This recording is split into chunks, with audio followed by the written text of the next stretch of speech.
and welcome back to ITAD in 15, and today's discussion is going to be about the world of data erasure products.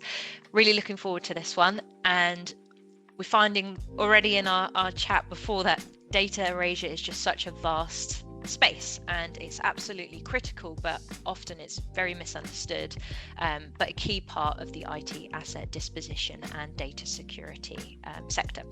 So today I'm joined by three fantastic guests who each bring deep experience from different corners of the industry.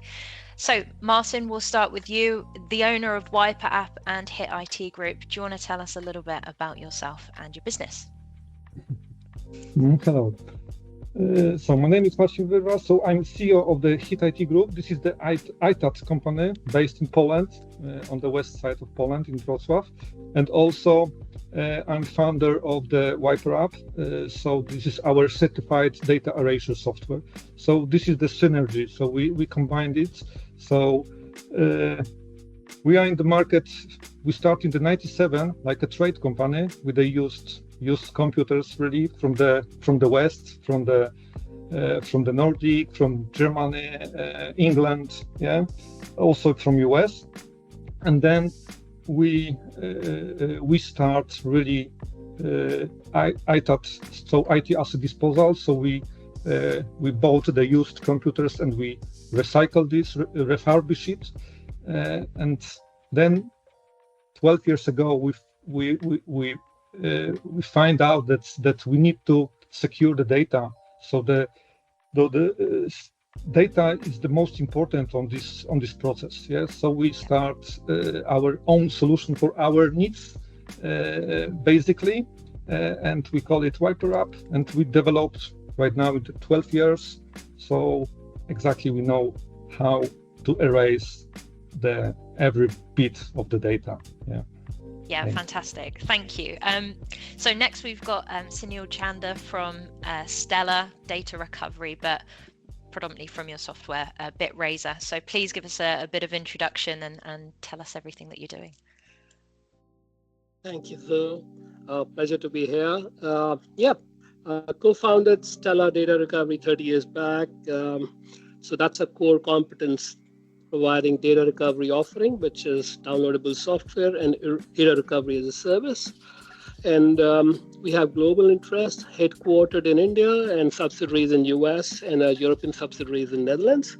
We have about over 3 million product and service users for our data recovery offering. And also a decade back, we created this innovation called Erasure, which provides certified data erasure software solution. And over the years, we also provide diagnostics tools and also erasure verification. Products are created to serve not only ITADs, but also enterprise customers and MSPs. Happy to be here. Well, lovely to have you, and thank you for that. That was brilliant. And then last but not least, of course, we've got Andrew Kroeger, who is the co-founder of Cyber Black. Can't believe I wouldn't be able to say that. Been saying it all day. It's always the way, isn't it? But yeah, Andrew, could you give us a short introduction? Yeah, thank you, Zoe. And look, we try to be creative with the name. It has backfired so many different times. I'm so embarrassed. I'm so sorry. That being said, first off, I'm happy to be here, right? And I think it's so cool the way that the industry's evolved to the sense that, look, I'm here to sit down with Sunil, Marcin, yourself, and it's not this competitive battle. It's about how do we solve these industry problems, right? And when I was actually brought into this industry a little over 10 years ago, it was by a company called Blanco, right? Who is still a fantastic company and present, creating data sanitization solutions and much more. And at the time, I knew nothing about this space. But when I came into it and started to look around and really got entrenched, I love the work that we do, right? And the problems that we get to solve. And that's part of the discussion that we're going to have today.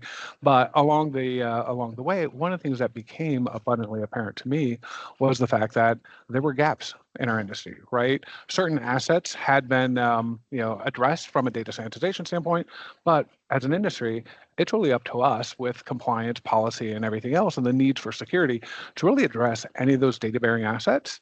So about 3 years ago, I had pivoted from previous work that I was doing in this space to really start focusing on that. And our first one being around smartwatches. We had all the large carriers and insurance companies asking us, can you solve the issue with smartwatches, which is on track to be a $26.7 billion industry, refurbished smartwatches by 2032. So if we look at proliferation of that particular asset and the need, it isn't really about just solving that particular gap.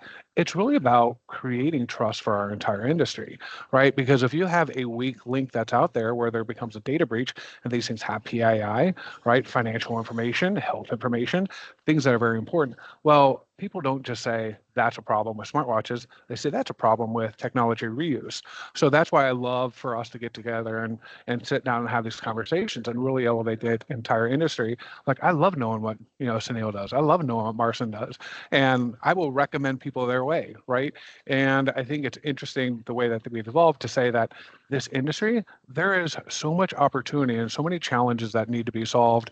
And the evolution of the industry is that we are starting to work together, right? It's not like what's on my table, right? And no one else can see it. It is collaborative, and that's a huge part. And by the way, as I mentioned, and speaking of collaboration, I am the co-founder of Cypher Black, which is now part of the Powered by Upcudo ecosystem. So excited to talk a little bit about that, because really it is about collaboration and sharing and how we get together and really elevate this entire industry.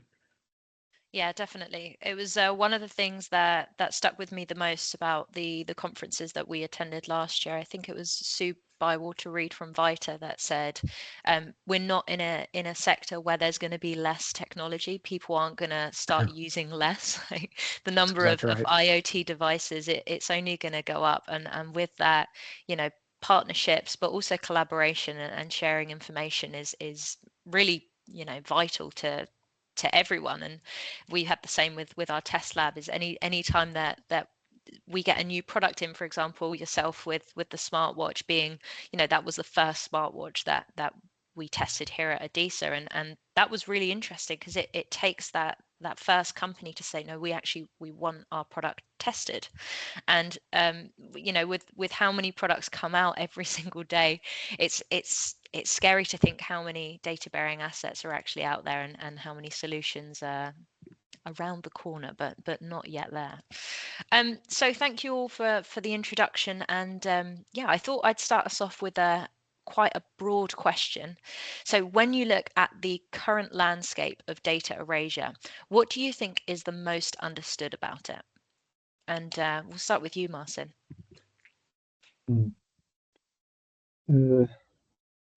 Really, it is that the clients, what we from our life, when we meet the clients, for the clients, the most important is the trust company, which make this process of the Erasure software, of the Erasure process.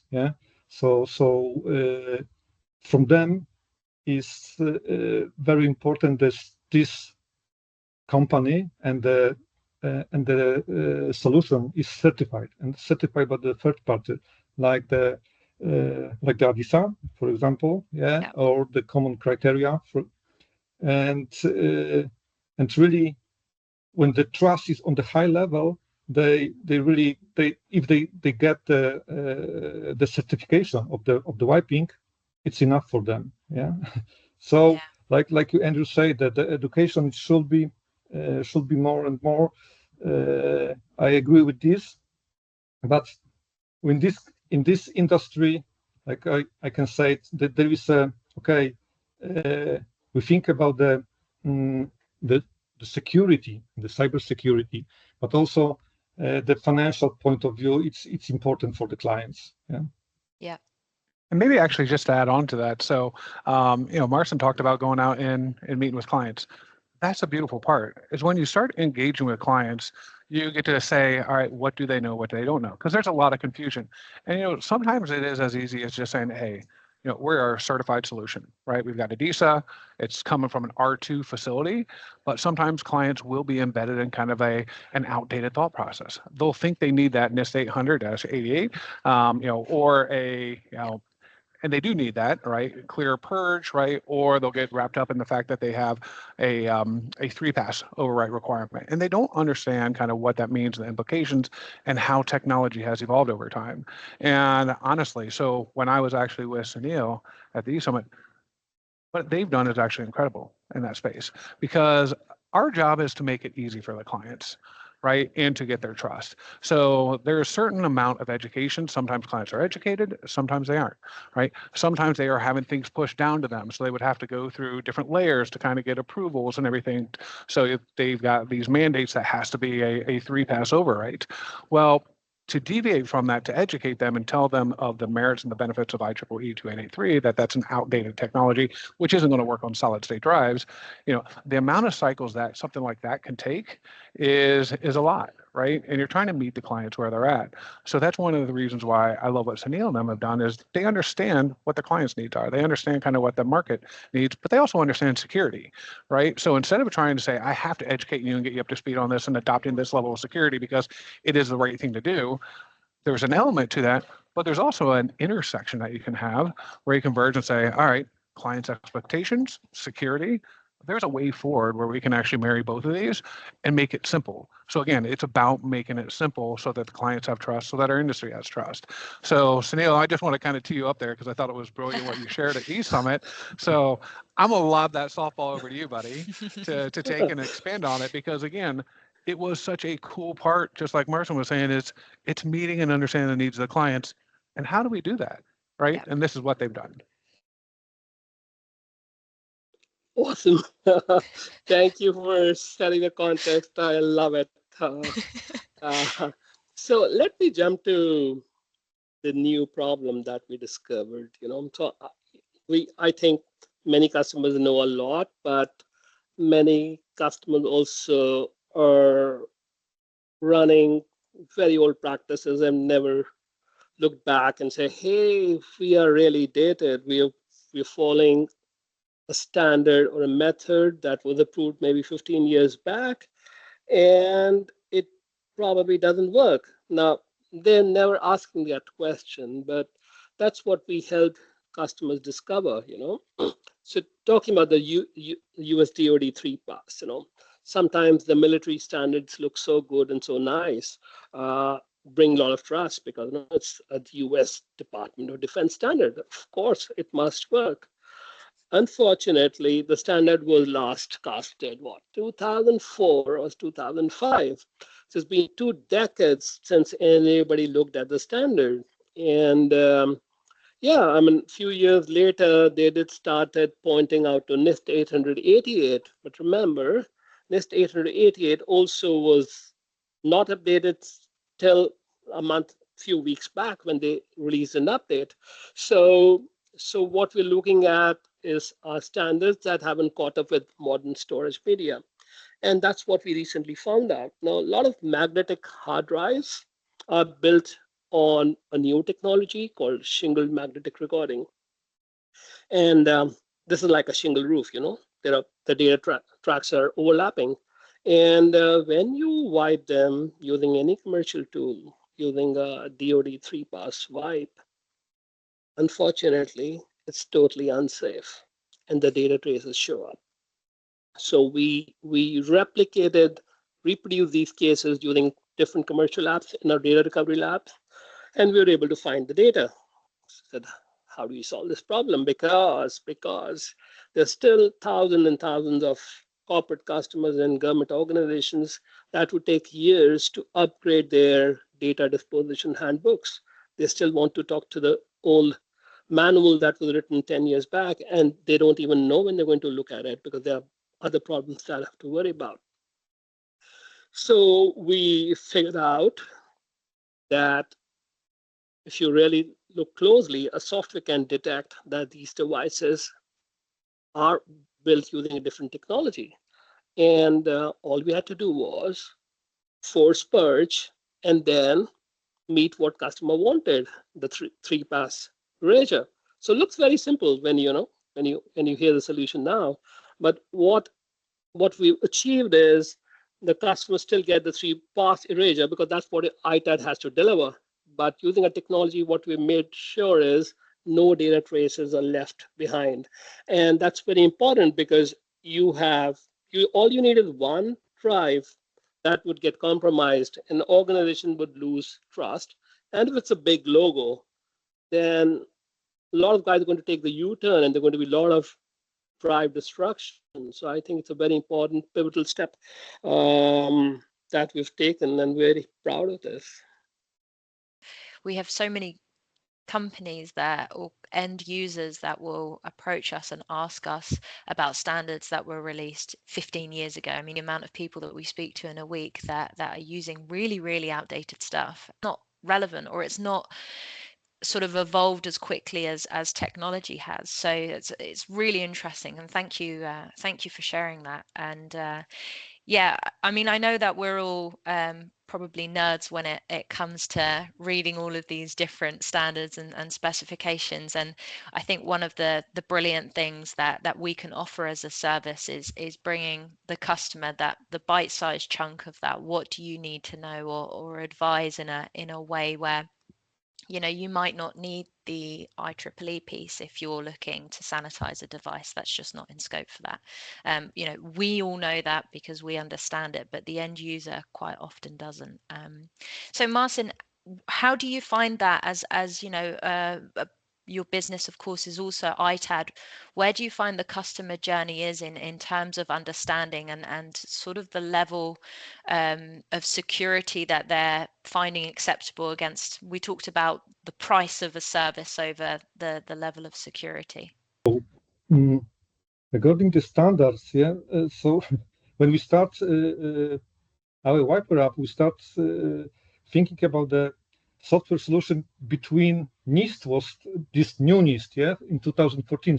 So we start in 2013, and when the NIST come on in this new one with the purge, and the verification. So really, what we focus in our process, we focus on the two standards, really, So it's a NIST from 2014, and mainly what is important for our developers and for me, and so what we educate our customers that verification is very important, and NIST is compliant with this. So verification, like I can say that the erasure process is the heart of the ITADs and of the security of the data. So the verification is the heart of the erasure. So it's the most important. And when we start this our development, when we read the NIST, we understand that verification is most important. And NIST, it's very good. So okay, it's from 2014, so 11 years right now.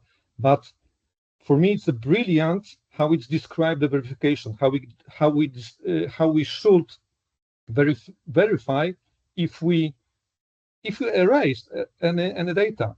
So it's really complicated to do this, but in this case, when we divide the drives for the 1,000 pieces and then choose at least 2% and check if the data is what we expect, then we can short the verification to at least 10%. So it is important that, and what NIST says also, the verification must be at least 10% and in special way, And this, for me, from right now, from the 11 years, we do this, so it is the base of our solution. So I have to 100% trust that what we've done, So what we erased, then data will disappear forever, So, and we communicate this to our client, and they understand this, and they trust that, okay, this is okay, then we can trust this solution, this company. Yeah.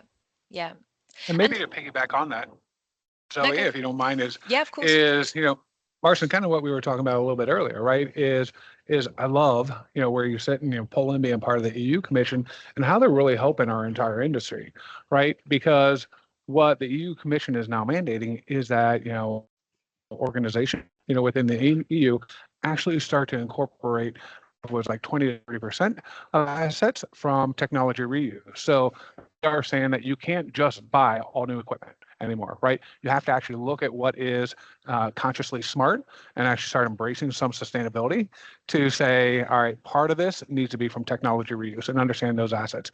And I think what's really interesting too is we are talking about, data sanitization and security. And that, as we all know, is the cornerstone. There's so many different opportunities to talk about diagnostics, right? When you start to look at the ESG implications, all these little things that are actually value, accretion levers that will impact businesses, but it all comes down to that cornerstone element of saying, is the data secure, right? And only after we can actually ensure the integrity of the data being gone can we start to get into these other discussions about the implications of this asset, whether it's on the geopolitical stage, sustainability, circularity. But again, the EU is doing a fantastic job that's helping the entire world educate. Yeah. What are your thoughts, Sunil? Kind of agree with both perspectives. Just that I want to reiterate that the clear standards again has a gap. So no matter, it looks like very well defined, but it fails on many new storage devices. So whether it's NestClear or any override standard, they shouldn't be the first choice. And purge technique is the most important if you want secure erasure. Because what happens in the new technology devices, even if you do erasure verification check, you find nothing, but send it to a data recovery laboratory and they would say, here is your 2 terabyte of data. And that can, again, I'm sorry, I'm being repetitive, that can really put organizations in a soup, and whether it's a EU Commission's directive or initiative to put device into reuse, if breaches happen, we're going to hit a big roadblock. So it's very important to push the case for purge erasure technique. And I would say right now on the leaderboard, we have IEEE 2883 standard. It's more international, it's more global, and also backed by a lot of storage OEM manufacturers. So I would want all of us together to educate all the ecosystem, all the stakeholders about the importance of purge and be safe. Sunil, let's actually talk about that a little bit more, right? And our customers, because it also understands what is that customer's data, right? Is it, financial? Is it healthcare? Is it government, federal in those particular lines? Because one of the things we've seen is also ITADs in our industry take the easy way out, right? So instead of trying to educate the customer to your point and saying, hey, we need to actually do an override here, a purge, right? They will just hear their customer say, well, we have to have a 3-pass. And they'll just be like, okay, fine, we'll give you the 3-pass. Well, then those assets go out under their watch. And yes, they may have lived up to the fact that they did the 3-pass, but they weren't advocating on behalf of their client, right? And because they weren't actually providing a proper data sanitization method, those assets have met the requirements, but they go out into the real world and data is recovered.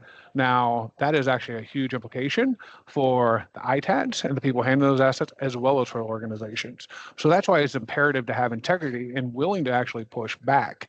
And the other thing that I will also say is, sometimes it's not even just educating, your client, in the sense of that particular client may be like, I agree with you, Sunil. I do need to do an IEEE 2883, right?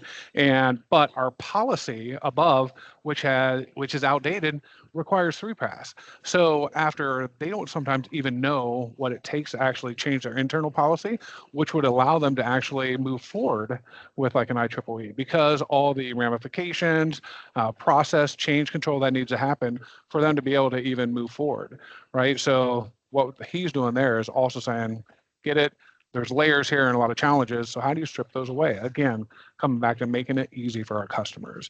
But there is certainly that education point as well. And then also as this industry evolves, understanding your role in it. And if that goes out, if you're an ITAD, and we've seen this, that has just been like, okay, you need 3-pass, I'll check the box. And then it goes out. Well, then you lose that particular business as an ITAD, right? Or another ITAD actually learns of it and comes in there and said, they didn't let you know that you need to do an IEEE because that person just doesn't want to add the additional time and effort to do that education. So I think we're in a really critical point to understand the impact here. Yeah, absolutely. It's really interesting, isn't it? How there's parts of the industry that are evolving so quickly, as you know, as far as new technology goes and the research into it. And then there's parts when you look at legislation or even company policies where it can take years and years and years to just take meaningful action, I suppose. So we're coming to the end. I think we're slightly over the 15 minutes, but it's a really good conversation, so it doesn't matter. I thought we could end with a bit of an arbitrary question, which is, as the industry is evolving so rapidly, and actually, Sunil, you could probably start us off with all of the amazing research that you guys are doing, but where do you see the industry being in 5 years' time? When we look at how quickly everything has progressed in, I suppose, the last 5 years. I think what's happening is we're creating too much data. There's so many data bearing devices. We need to dumb down the data security. That's kind of almost like a microwave oven switch, you just push a button, it happens, or you say, I want to retire the device, and rest is all integrated behind the scenes. We have to dumb down the technology that nobody makes the mistake and even have to refer to a disposition guide. That's the way forward, I think, to have a secure future. Otherwise, we're going to have landfills, mountains of landfills for e-waste. I think that's what I see things changing in the future. It's a really good point, actually. Just making everything understandable and accessible, so the people that ultimately will retire the asset will have the choice of not making that decision, I suppose. What do you think, Marcin? Where do you think the industry is going to be in 5 years? So I think that this erasure process and erasure will become the fully integrated in the asset lifecycle management platforms. Yeah. And what I love, and I think it will be very good for the end customers and for everyone from us, the certification should go from the blockchain verified. Yeah. So this blockchain technology is it's brilliant about that. So I think this, if we will have the certification, so the our endpoint, yeah, from the secure data erasure with the certification of blockchain, it will be perfect. That's interesting. It's an interesting take, that.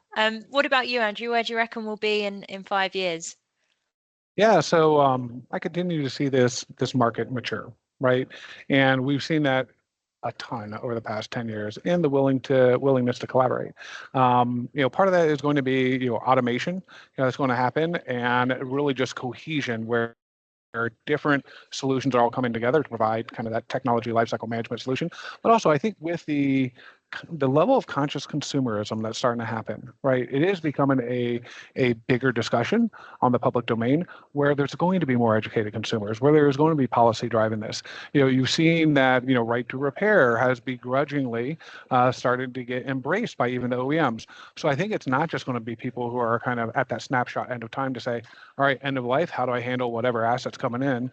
You're going to start to see this moving up the value chain to the actual beginning product design. So you have eco design and actually collaborating with the OEMs so that we can actually truly embrace the life cycle of these particular assets. And it's not just people trying to figure out at the end of life and be like, how do I handle this thing? There's going to be more collaboration from the onset. Yeah, I think it's definitely going that way. I think the accountability shouldn't start at the end. So it should start at design. Absolutely. Thank you so much for your time today, all of you, and yeah, I really appreciate it, and I'm sure I'll speak to you all soon, probably at a conference or on a panel or something like that. But thank you so much. I really appreciate it. Likewise. Thank you, Zoe. Thank you, guys. Have a good weekend. Cheers. Bye.